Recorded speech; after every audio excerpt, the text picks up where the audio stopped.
Welcome back to Reading Bear. Today, we will take a look at some new malicious compliance stories. And if you enjoyed my content, please don't forget to subscribe to my channel and post some bear emojis in the comments. Let's go! First one is titled, Malicious Compliance on My Last Days as a Barista. So I've worked at the corporate green coffee place for some time, and after dealing with short staffing and shitty customers for way too long, quit a few weeks ago for a restaurant job. Luckily before I left I got to stick it to perhaps my least favorite one. Backstory. This woman, let's call her SC for shitty customer, had a problem with me for who knows why. I should also mention I worked in a booth in a grocery store, and was often closing by myself. The first day I met her was on my closing shift, to be more specific, after my closing shift. She came up to order 20 minutes after close, and I had already shut everything down and was cleaning up. I told her politely that it was past close and I couldn't make her a drink. She took that as a personal affront, and went off to find my manager. My manager came over and asked if I could still make the drink. I explained once again that the coffee machine is running bleach currently, so no I can't. Manager apologized to SC profusely and offered her a gift card. I was annoyed. Manager bent over backwards for her when she was late, but whatever. The next day SC comes in for comped coffee and is standing second in line with nobody behind her. Again I'm alone on shift. Before I take the next order my coworker from a different section comes up and asks for water, so I grab them a water. This was a mistake apparently, and a huge affront to SC. How dare I take someone else's order before hers? Even though that somebody clearly worked in the store, and a water takes 30 seconds to make versus her frap that'll take minutes. So she starts yelling at me about how disrespectful I am etc., goes and gets my manager again. Manager talks to her, comes over and talks to me. He acknowledged she's a difficult customer, but I should make her a priority and take her order as soon as I see her so we don't have any more problems, and it's on the house again. Okay, fine. The next time she comes in is on one of my last days working, and it's busy as hell. There's a long line and I see her at the back. Cue compliance. I drop what I'm doing and start making her drink. She's gotten the same thing every time. When I finish I walk past the long line of confused people and hand it to her. Here you go ma'am. Wouldn't want to make you wait. Now it's time for people in line to start yelling. I explain that I was instructed to serve her first right when I saw her.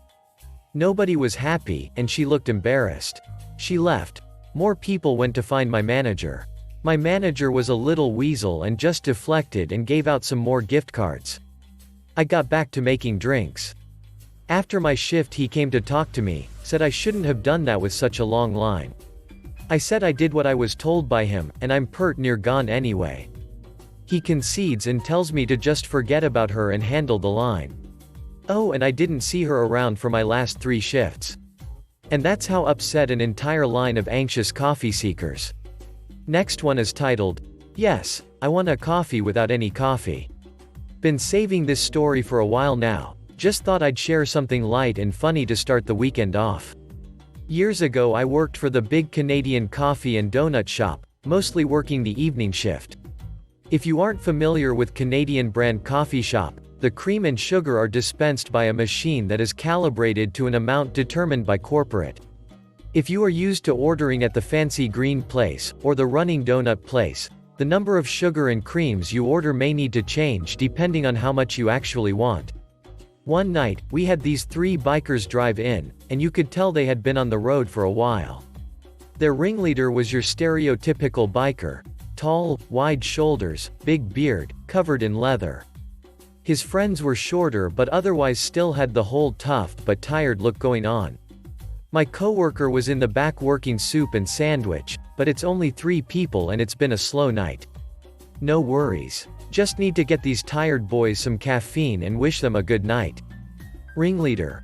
I want an extra large 12 and 12. Me. Are you sure? Ringleader. Did I stutter? Me. Okay, but that's only. Friend 1. Did he stutter?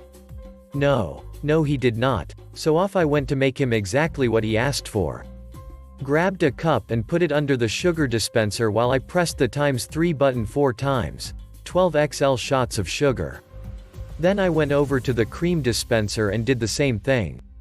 Now, fun fact. The cream and sugars are measured to dispense 1/12 of the cup size you're selecting. So by the time all 12 shots of creamer were dispensed, the cup was basically full.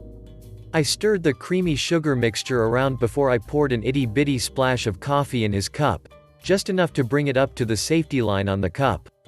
I tried asking him if he wanted me to heat it up or anything, but I basically got the same exact runaround from him and his friend. Obviously the guy knew what he wanted and he didn't need me to tell him what he was ordering. They grabbed the rest of their order and drove out into the night. Now, you would think that was the end of the story. The big angry biker man got his nasty sugar cream drink and left me sitting there wondering if the rest of the world had been drinking their coffee wrong this entire time. But no, I was lucky to be working the next afternoon when he came back in. Mr. Ringleader came back in all by himself the next day and shuffled up to the counter. I could tell he must have been embarrassed because his voice was a lot softer this time. He knew he ducked up. The glorious aftermath is that he apologized and confirmed that the drink had been utterly disgusting. Turns out he was used to ordering from the fancy green coffee place and they use way smaller measurements for their cream and sugar. Once I knew where he was used to ordering from, I made him the approximately same drink using our measurements, roughly a triple, and sent him on his way. I only wish I could have seen his face when he took that first sip.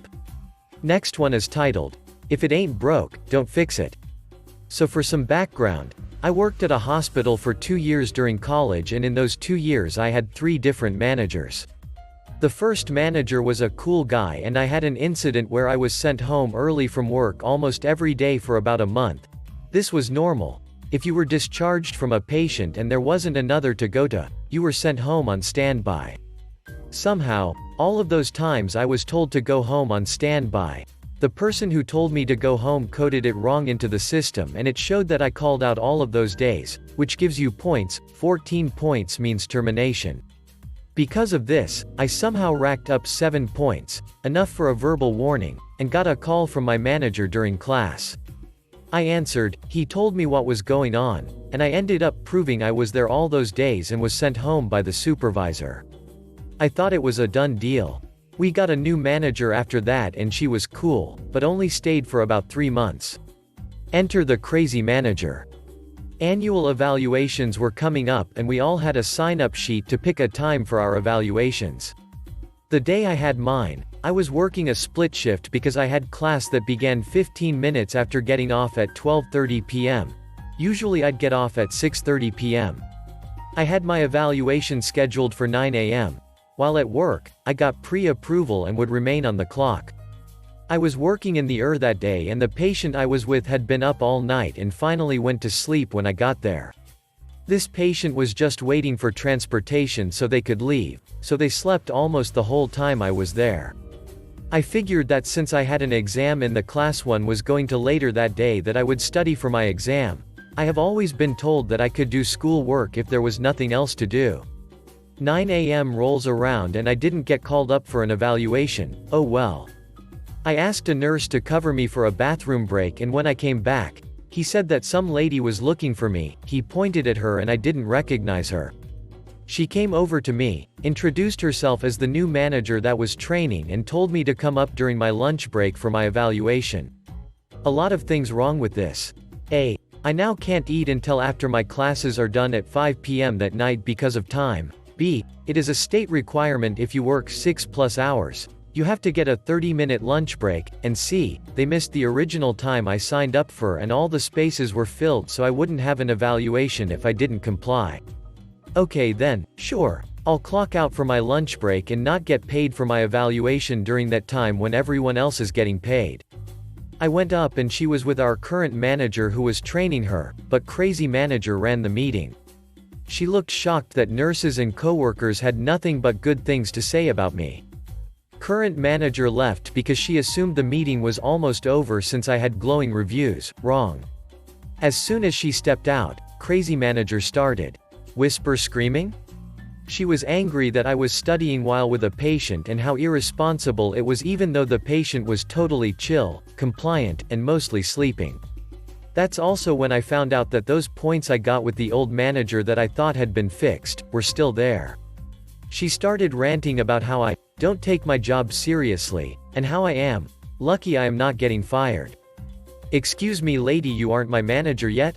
I just sat there in silence though, slumped in my chair listening to her ramble that if she had it her way, my coworkers and I wouldn't even be allowed to have a book in the room with a patient. Most shifts we were bored because patients slept all day, so we have nothing to do. So I start to realize that my lunch break is ending in 10 minutes, 5 minutes. And by 2 minutes left I finally spoke up. She had been, whisper screaming, at me about how I'm always late, and need to take the company time seriously. I said, okay, well I can't be late again and get another 1/2 point on my record, so I gotta go. Picked up my stuff, smiled at her, and rushed to a station I could clock in at. She was livid. This first interaction with her sparked something inside of her to make it her only goal to get me fired and sink the ship we were in. She began changing a lot of rules that made the nurses we were working with so upset. She was taking away almost every way we could help a patient, so that our job became basically useless. Of course, I had a plan. I took all of her new rules and complied with every single one. Patient is a fall risk in getting out of bed? Call the nurse to handle it. Patient is getting angry with me? Call the nurse. Patient needs to use the bathroom? Call the nurse. I could handle all this on my own, but her new rules said that everything we do has to be done with supervision of someone else, including handing a patient a urinal in the bed. These nurses got so mad that me and all of my coworkers were doing this, so I explained to them it was the new manager's rules. Nurses were flocking up to crazy manager's office after their shift to file complaints about how she made our job basically useless. Not to mention the second that she was done with training, she was giving written warnings to most people for petty things, and this is where the malicious compliance temporarily stopped for me. I thought I was in the clear for all that when I checked my email and behold, an email saying I need to sign paperwork, or code for, I have a written warning for you. I walked in and she was giving me a written warning for all those points I racked up from a mistake by another person almost a year ago. I explained the situation to her and she tried to act all friendly with me saying, I'm so sorry about this. The other managers weren't doing their job and so my hands are tied and I have to give you this. I then told her that I don't think I have enough points for a written warning and she slid me the piece of paper saying it was a written verbal warning that I had to sign. What? Since when is something verbal in writing? I told her I already got a verbal warning from 2 managers ago and she just said, my hands are tied. I need you to sign this. I knew a bunch of my other coworkers who had gotten these had just walked out of the room without signing, so that's what I did. After all of the nurse complaints to her and her realizing that she was sinking the ship of our jobs, it's almost like she just kept pushing new rules and trying to make the ship sink faster. I sent her a 2-week notice because I couldn't handle that job anymore with school and I was getting treated like crap there even without crazy manager being there. I met up with one of my old coworkers that still worked there about 2 months later and she filled me in. They had another new manager. She told me that crazy manager told everyone that she was retiring, which made no sense since she was in her early to mid-40s. I don't know if she quit, got laid off, or fired, but I know she definitely didn't retire at 40-something. No one ever saw her again in the hospital so we don't know where she is now. Sorry about not having complete closure to the story, but I figured I'd post it anyway. Next one is titled, Could you take that label off? So I work as a carer in a residential living complex. About 30 flats with adults who have either learning disabilities, mental health problems or physical disabilities. We had a party to celebrate coming out of lockdown. We all came together in the community area for a meal. I was responsible for about 5 residents, as well as helping out with the cooking and serving drinks. I was also responsible for giving them their medication. Like with any job, you have staff that do absolutely fuck all or the bare minimum. And if you have some staff who are not yet trained to administer medication, then it puts more strain on the staff who can, as we have to run around making sure everyone has their medication on time. Anyway, I'm cooking and crap, and this other member of staff is doing sweet duck all on his phone next to a resident. This is bad enough on its own, as he should be interacting with the residents and maybe even helping out the other staff with cooking and serving drinks. I have 5 residents who need medication, as they've now finished their meal and it's going to take me about an hour. I've got to go to the meds cupboard, and check off that it's the right time, right medication, right dosage, right administration route and the right person. As soon as that's all satisfactory, I give them their medication and I've got to make sure they take it, then go back to the meds cupboard and sign my name for each medication. Some of the medication is also kept in the resident's flat, so I had to go their flat and get it. This one medication is in a bottle, and I used up the last of it, and as I was in a rush, I left it next to the sink. There was already a pile of dishes next to the sink in the resident's flat, which the member of staff who was currently sat on their phone should already have done. The problem? I left the bottle next to the sink, which had a label on it with the resident's name, medication, dosage, etc. To dispose of it, you have to remove the label for confidentiality reasons. As I said, I was in a rush and didn't have time to stand there peeling the label off a little bit at a time because it's those shitty paper stickers and there was nothing abrasive to hand to scrub it off. Maybe I should have used a knife or stood there removing the label, but alas, I was rushed and I didn't. Later on, I go to give the resident some more medication before they went to bed. It's 10 p.m. and the resident isn't in bed yet, and this resident takes ages to get into bed, and if they don't get into bed, they will stay up all night in the armchair watching TV.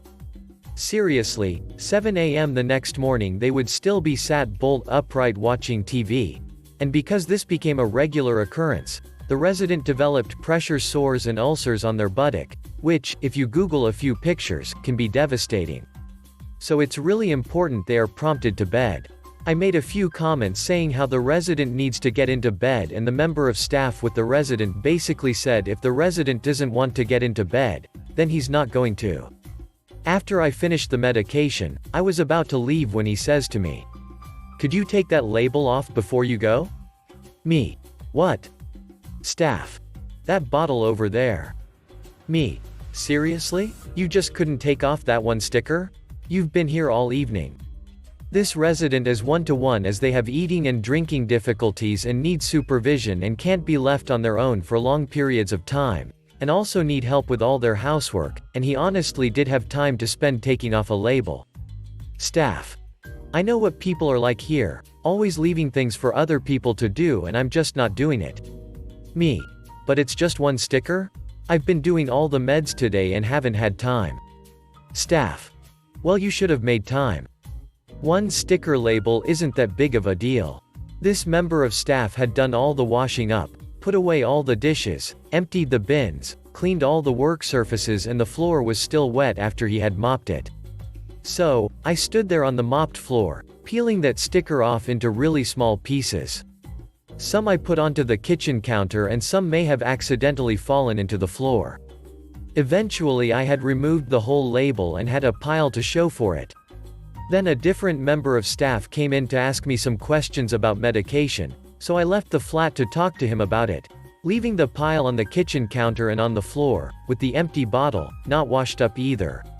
Later on I saw him walking to the bins with the bottle, and a look through the resident's window later on showed me he had picked up all the pieces of the sticker. Last one is titled, "Write Me Up for 3 grains of rice?" This took place around 5 years ago in a third world country. I started an internship as a kitchen helper for a large hotel chain, and I was scheduled for 6 months of internship in order to get my diploma for a culinary course I was taking. This happened around 5 months into my internship. Dick boss background. Given the job because of connections with the higher-ups. Has no experience running the other areas of the restaurant, only one area. We have the butchers, bakers, line, cold kitchen and the banquet kitchen. Never actually does his job, just passes it down to his secretary. In all my time there I never even saw him cooking or anything related, not even help out when we are understaffed and overbooked. So 5 months into my internship we heard news that the chef for the staff kitchen quit for unknown reasons. In comes the executive sous chef, Dick Boss. He gathered all 4 of us interns and asked if any one of us is brave enough to handle the staff kitchen. So I, being the only one stupid enough, asked to be considered as a replacement, thinking that if I do a good job I would be absorbed into the company when my internship finishes. He chooses me because I always go on unpaid overtime bouncing around the other areas of the restaurant to learn as much as I can. Even on holidays that interns are not obliged to work, I go in and work 16 to 20-hour shifts just to help the regular employees and learn. The regular employees already consider me as part of the team and actually cook in the line and not relegated menial tasks like peeling veg like the other interns. So the next day I start working in the staff kitchen. The work was simple enough. You get 3 hours in the morning to prepare 1 meal for all 150 employees of the hotel by lunchtime, then prep for the next day's meals. The other interns would take care of serving the other employees and then the stewards do the dishes. I get by for 2 weeks cooking 150 meals: rice, veggies, soup, protein. With only 2 home kitchen grade burners and other faulty equipment. No wonder the last guy quit. The floor drains would sometimes flood about 1 to 2 inches of water. The high-pressured wok burner is always out of commission. The fryer sometimes works. Every day I ask for repairs from the executive sous chef, but all I get is, "Deal with it." The day of the malicious compliance. The day started as normal. I finish cooking before lunch rush. All the food is on the bain-marie and I clean up in the kitchen. Lunch starts at 10 a.m. for the employees because the restaurant staff needs to eat first before service. 10 a.m. rolls around and still no sign of the interns that would serve the food. So no problem, I serve the employees myself and give a call to the restaurant to send down the interns. A few minutes go by, I get a call from Dick Boss telling me that apparently the interns were busy in the restaurant. So I asked the restaurant staff who were about to eat lunch if they had any big events today, and they say that it is slower than usual. So lunch rush arrives for the staff. It is in full swing and still no interns. I run to the back kitchen to refill the rice, because Asians love rice. As I was in the back, the staff tells me that there are not enough utensils. Usually it is the steward's job to make sure there are utensils for the staff, so I call the restaurant to send down one of the stewards and they tell me that they can't because they are down 2 people who recently quit. So my friend from the restaurant sees me struggling a little, finishes eating quickly and tries to help serve food while I wash dishes. In comes Dick Boss. He sees my friend serving food and me washing dishes and asks why we were doing such, and I say that the interns and steward are not here. He goes into the back kitchen and looks around, then phones the restaurant to send down the interns to take over. He asks me in the middle of lunch rush to come to the office with him. We sit down and he says that he is writing me up for having a disorganized and filthy kitchen. I say that it is not my problem when there is no other staff there to help me.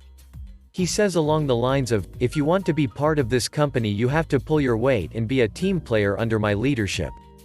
If you feel like you can't take my type of leadership, then maybe you should rethink your career choice and not bother showing up tomorrow." So after the write-up I go back down to the staff kitchen and check my back kitchen to clean up the filth he saw. Everywhere I look I don't see anything dirty, let alone filthy, except by the massive rice cooker. 3 grains of cooked rice. Dick Boss wrote me up for 3 ducking grains of rice. So I finished up my shift and went home. The next day, I get a call from Dick Boss on why I was late. My reply was, "I thought about your style of leadership and my career choice and wound up with that, why this is not worth $1 per hour." I hang up and turn off my phone, then went back to sleep. After I woke up there were around 15 missed calls. The aftermath. From my friend still working there when I left. Apparently he was trying to give my job to his friend's son and he was trying to make me quit.